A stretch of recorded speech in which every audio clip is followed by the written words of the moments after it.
Gracias a Dios. Vamos a hablar un poquito de economía, el cierre del 2024 que fue positivo en términos macroeconómicos con la Argentina, ¿no? Una estabilidad en términos de inflación, del dólar, qué sucede con el superávit, el crecimiento de las exportaciones, pero también el impacto que podemos tener el próximo año, no, este 2025, hay que acostumbrarse que ya estamos en 2025, con respecto al panorama internacional. Vamos a hablar con Marcelo Elizondo. Marcelo, buen año también para vos, buenas tardes. ¿Y qué impacto puede tener la Argentina en la economía para este próximo año?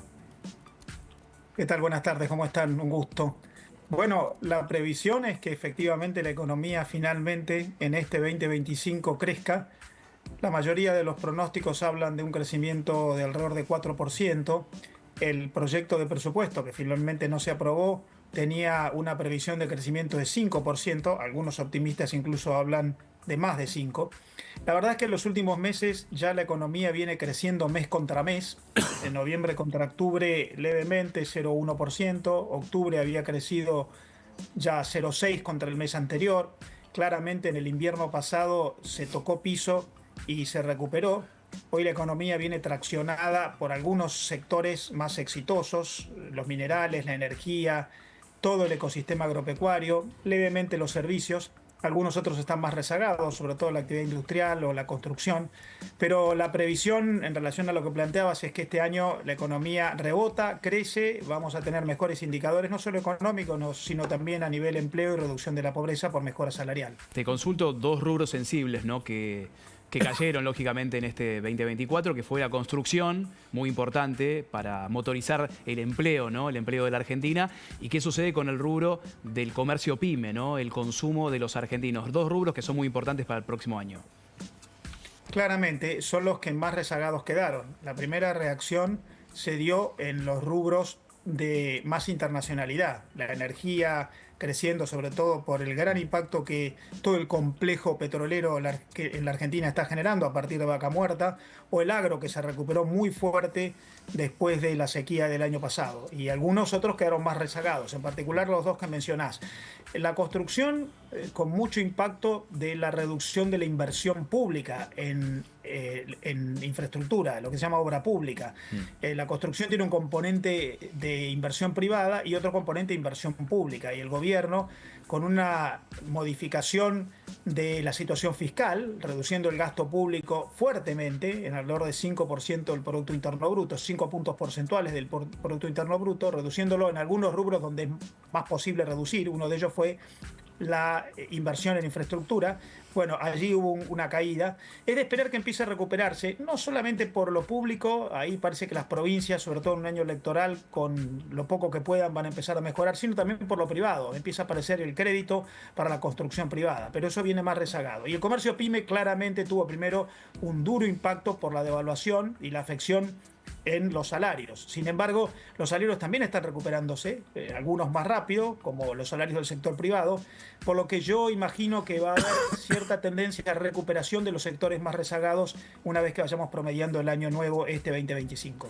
Sobre lo segundo que te preguntaba justamente Pablo, ¿no? ¿Hace falta una especie de RIGI para las pymes, RIGI para los sectores más pequeños, en función de lo que podría afectar también la apertura de importaciones? Es una muy buena pregunta porque la economía argentina ha estado durante los últimos años muy subinvertida. Ha tenido muy poca inversión. La tasa de inversión en las últimas mediciones ronda 14-15% del Producto Bruto. Piensen ustedes que en el mundo el promedio es 27%. O sea, nosotros hemos estado con una tasa de inversión de alrededor de la mitad del promedio mundial. Cuando uno invierte poco, es inexorable que la actividad económica va a tener muchas dificultades para crecer, la producción en las empresas, la generación de empleo, el funcionamiento de toda la economía.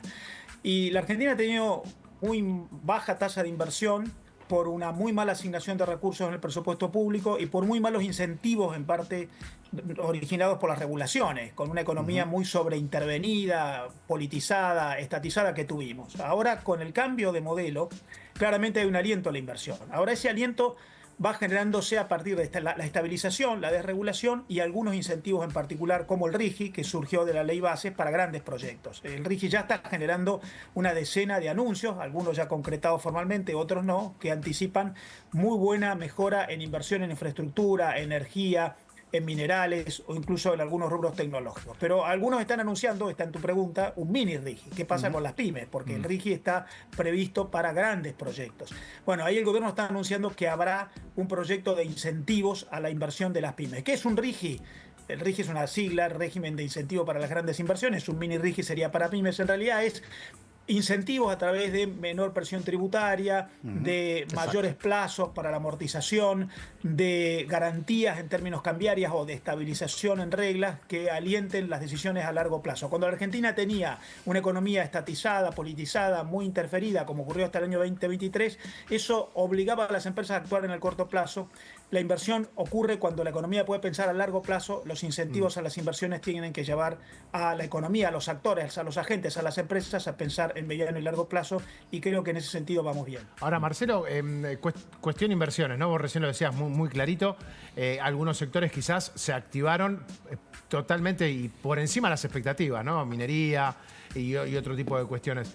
Pero cuando pensamos en inversiones a largo plazo, lo que puede llegar a ser inteligencia artificial, software, nuevas tecnologías, tanto esto de la relación de Elon Musk con el presidente Javier Milei, este departamento que crea Estados Unidos para la modernización del Estado que se parece al de Sturzenegger.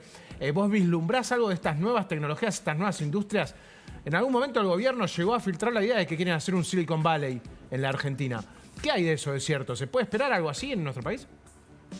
Bueno, el gobierno está dando algunos pasos en ese sentido, pero como dicen en inglés, it takes two to tango. Se necesitan dos para bailar el tango. No solamente lo que el gobierno haga, sino también lo que los inversores decidan. Y en ese sentido hay que entender que la Argentina tiene una historia de haber desengañado a los inversores, aun cuando creó buenas condiciones, que después anuló, y entonces a nosotros se nos mira con doble lupa. El gobierno ha dado pasos. En primer lugar, con los muy insistentes contactos que el presidente Milei, desde que asumió, ha empezado a tener, no solo con Elon Musk, sino con otros grandes inversores. De hecho, se reunió con el CEO de Amazon también. Exactamente, y con el de Apple, ha tenido muchas reuniones, pero claro, con quien más se ha visto es con Elon Musk. Luego el RIGI, claramente, es un incentivo para las inversiones, porque dentro de los rubros que el RIGI prevé, están las nuevas tecnologías. Luego también obviamente la estabilización de la economía es un gran alentador, porque nosotros no nos hemos dado cuenta porque vivimos durante muchos años con inflación muy alta, pero a las empresas internacionales les molesta mucho actuar en escenarios de inestabilidad cambiaria e inestabilidad de precios. Y finalmente, yo diría lo siguiente: el gobierno ha dado algunos otros gestos, por ejemplo recientemente con el anuncio del plan para generar energía nuclear, que es muy importante en términos de aliento a las inversiones para las nuevas tecnologías y en particular la inteligencia artificial. Todo ese tipo de proyectos requiere mucho consumo de energía.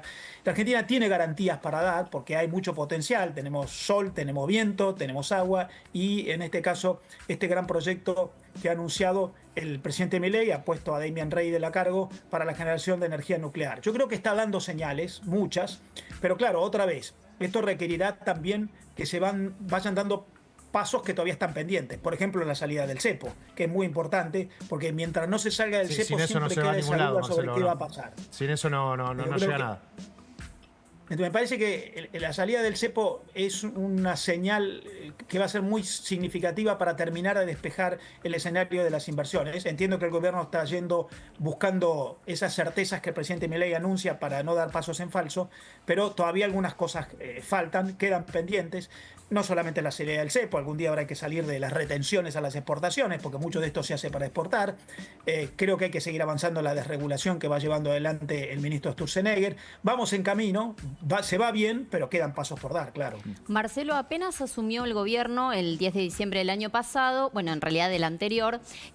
Una de las frases del presidente Javier Milei es: vamos a tener que hacer un gran esfuerzo. Le pedimos un gran esfuerzo, no solo a los ciudadanos, sino también a las empresas. En este caso, mi compañero hace un ratito hablaba de las empresas que fueron, digamos, más golpeadas, ¿no?, durante el 2024, construcción, entre otras. ¿Qué es lo que se avisora para el 2025? Hay algunas empresas, en rubros en realidad, es lo que quería decir, si van a tener que hacer, por lo menos en lo que respecta al primer semestre, un gran esfuerzo todavía, del cual habló el presidente apenas asumió el gobierno.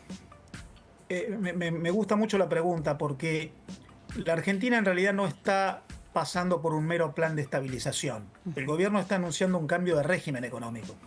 Un cambio de régimen que tiene tres grandes pilares. El primero es la reducción de la dimensión del sector público. Se baja el déficit de presupuesto, se convierte en superávit, se baja el gasto público significativamente.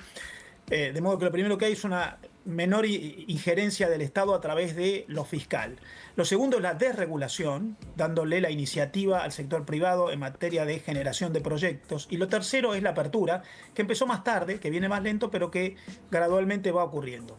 Estas tres cosas en realidad están modificando sustancialmente el modelo de organización. Y cuando uno cambia de un modelo estatizante, politizador de la economía, muy intervencionista, hacia un modelo de economía de mercado, muchas empresas tienen que hacer lo que mencionabas, un esfuerzo. Ahora, ¿cuál es ese esfuerzo? Bueno, cambiar de estrategia, invertir más, tecnologizarse, desarrollar cadenas de valor con aliados, mejorar sus liderazgos, mejorar la capacidad de trabajo con sus recursos humanos, porque un modelo de empresa para una economía intervenida y estatizada es distinto que un modelo de una empresa para una economía más libre, de mercado y abierta. De modo que muchas veces lo que llamamos un esfuerzo no es solamente un esfuerzo en términos de achicarnos o empeorar. Muchas veces es conseguir inversión para mejorar la capacidad competitiva. Y yo creo que ahí hay algo pendiente, un modelo de organización de las empresas, porque cuando cambia el régimen, el tipo de atributos, de virtudes competitivas tiene que ser distinto. Y ahí hay algunos sectores en la economía argentina que ya habían dado ese paso porque eran muy internacionales. Hablamos del agro, hablamos de la energía y los minerales, hablamos de los servicios basados en el conocimiento, pero hay muchos otros rubros que estaban adaptados al modelo viejo y tendrán que ir dando pasos, sobre todo en la mejora en la tasa de inversión, en la convergencia tecnológica, en los modelos de organización, en la innovación y la eficiencia para adaptarse a este nuevo modelo de organización que se está planteando. Marcelo, para crecer y desarrollarnos, después de tantos años, más de 10 años que la Argentina no crece, se requiere inversión extranjera, privada, para generar empleo. Y te consulto en la relación con la salida del cepo, ¿qué posibilidades hay de que vengan fondos para darle más solidez a las reservas del Banco Central? ¿Cuán factible es y cuán importante es que vengan esos fondos para salir del cepo? Bueno, la salida del cepo es una reforma regulativa. En realidad el cepo es una serie de intervenciones que el gobierno todavía tiene que impiden la libertad cambiaria. No es un impedimento absoluto, es relativo. Se van eliminando lo que se llama capas del cepo gradualmente, pero todavía quedan unas cuantas capas del cepo por eliminar. Y eso será más fácil de hacer cuando haya más espaldas en la economía para garantizar el abastecimiento de dólares para el caso de que la salida del cepo genere una demanda de dólares creciente, que es muy probable. Pensemos que la Argentina... Marcelo, entiendo que te quiere preguntar, Pablo, es si va a haber acuerdo con el FMI, si nos van a dar plata. Me refería, Marcelo, a la posibilidad de que vengan 3 bancos extranjeros, que se está hablando de bancos extranjeros, de que le den aproximadamente 10.000 millones de dólares al Banco Central para justamente evitar cualquier grifo, ¿no? Que salgan dólares en la posibilidad de abrir ese cepo, ¿no? Porque ya sabemos, se intentó hacer en la Argentina y se volvió a aplicar el cepo. Claro, que se intenta tener es el colchón, temor, ¿no? Tener Tener el colchón para poder salir del cepo, claro, ¿no, un Marcelo? sustento positivo de reservas. Exactamente. Bueno, a eso iba. Cuando estaba dando la explicación estaba diciendo se necesitarán dólares para que saliendo del cepo, si hay sobredemanda de dólares, no tengamos un evento cambiario que nos perjudique en el programa de estabilización. ¿Y de dónde pueden aparecer esos dólares? Bueno, lo ideal es que aparezcan del propio sector privado, que aparezcan de la cuenta corriente y haya inversiones que ingresan y haya saldo comercial y que los servicios generen más dólares. Pero mientras eso no ocurra, hay que tener algún salvavidas que son las reservas del Banco Central. Que el Banco Central pueda convencer al mercado de que tiene espaldas suficientes para que si hay sobredemanda, esa sobredemanda puede ser abastecida por parte del Banco Central. En las economías que funcionan bien, no hace falta tener altas reservas. La propia economía, el sector privado va generando la oferta de dólares. Pero no es el caso de la Argentina después de tanta desconfianza. En la Argentina hay muchos dólares, pero están fuera del circuito. Entonces hay que tener mejor preparado el Banco Central. Y ahí efectivamente el gobierno está dando algunos pasos. Es muy probable que tengamos en breve algún anuncio de acuerdo con el Fondo Monetario y que eso implique, además de un nuevo programa, cierta oferta de dólares que mejoren la posición de reserva del Banco Central. Se está anunciando, hoy se está hablando mucho de un inminente repo, que es un financiamiento que obtenga el gobierno de bancos privados, en principio de números de entre 3 y 4 mil millones de dólares, que también mejorarían la capacidad de oferta de dólares. Y probablemente también tengamos en el transcurso del año, si se tranquilizan las aguas, también si van bajando todavía más el riesgo país, estamos en un riesgo país que está tendiendo a 600 puntos. Allí lo vemos, 609 en este momento. Exacto, Lo tenemos en está pantalla. viene en baja, una baja muy fuerte. Bueno, si entra en el rango de los 500, yo creo que también el gobierno puede, si necesita dólares, salir a buscarlos a los mercados voluntarios. Por lo que una serie de medios de ingreso de dólares, tanto en el Tesoro, que después puedan mejorar el Banco Central, como en el propio Banco Central, le darían todavía más espaldas para disuadir al mercado, a el sector público, y poder salir del cepo en el caso de que haya sobredemanda de dólares con más tranquilidad. Yo creo que en ese sentido los números están indicando la baja del riesgo país, el avance en el acuerdo, las conversaciones con el Fondo Monetario, este inminente anuncio del repo, que es financiamiento adicional, probablemente la posibilidad de una salida al mercado voluntario, mejor condición. Me parece que no estamos tan lejos de la salida del cepo. Y recién veíamos, ¿no?, la plaquita de los dólares. Allí compartimos, ¿no?, el dólar oficial, la salida del dólar turista sin el 30% de recargo vía impuesto país también, ¿no? La estabilización del dólar turista en 1.300, ¿no? Casi 300 pesos menos. El MEP también a la baja y el riesgo país 609 a la baja, la posibilidad de que se rompa esa barrera de los 600 puntos después de tantos años, ¿no? Y Marcelo, ¿qué opinas acerca del dólar libre y el oficial? ¿Esta brecha que se sigue acortando seguirá sucediendo? Por supuesto que no le gusta a los economistas vislumbrar un número del dólar. Y la verdad es que cada vez se le pregunta menos, ¿no?, a los especialistas cuánto puede llegar a estar el dólar, porque todos ven que tiene tendencia a la baja. Pero ¿qué idea tenés al respecto? Sí, siempre es difícil predecir, pero Seguro. acá hay algunos datos objetivos. Primero, el gobierno tiene una política monetaria muy restrictiva. Para que suba el dólar tiene que haber pesos que empujen al dólar, pesos que salgan a comprar dólares. Desde el punto de vista objetivo, hoy hay mucho menos pesos en la economía para salir a comprar dólares, por lo que ahí hay una menor presión para el riesgo cambiario. Por supuesto, el segundo componente ya no es objetivo, sino es subjetivo, que es la confianza. Siempre puede haber un evento que surja de alguna crisis de confianza, aún en economías que parecían estables. Miren lo que ha pasado en Brasil, con una devaluación de 25% en un año de la moneda local, después de mucho tiempo de estabilidad, y aún con tasa de interés en Brasil muy alta. Por lo tanto, también es muy importante ir acompañando esto con la confianza y la certidumbre y la certeza. Y allí aparece esto de, bueno, mejor si hay un acuerdo con el fondo, mejor si se vuelve a los mercados voluntarios, mejor si sigue bajando el riesgo país. Mi previsión es que no haya a la vista un evento que afecte la confianza. Siempre puede haber un cisne negro, nunca conviene hacer pronósticos cerrados, pero Un Brasil, hay alta por ejemplo. probabilidad de que tengamos un escenario de confianza. Y todo esto de lo que estamos hablando indica que lo más probable es que tengamos un dólar estable en el año en curso. De hecho, todos los pronósticos de dólar futuro hablan de un dólar muy estable, tanto el oficial como los paralelos, de aquí a lo que queda del año. Bien, Marcelo, estabilidad para que haya previsibilidad para nuestra economía diaria también, la del día a día de los argentinos. Te mandamos un abrazo grande. Gracias por el tiempo. Un gusto. Gracias por el Gustazo diálogo. grande. Bueno, cambiamos de tema. Vamos a hablar de política y las imágenes que ayer comentábamos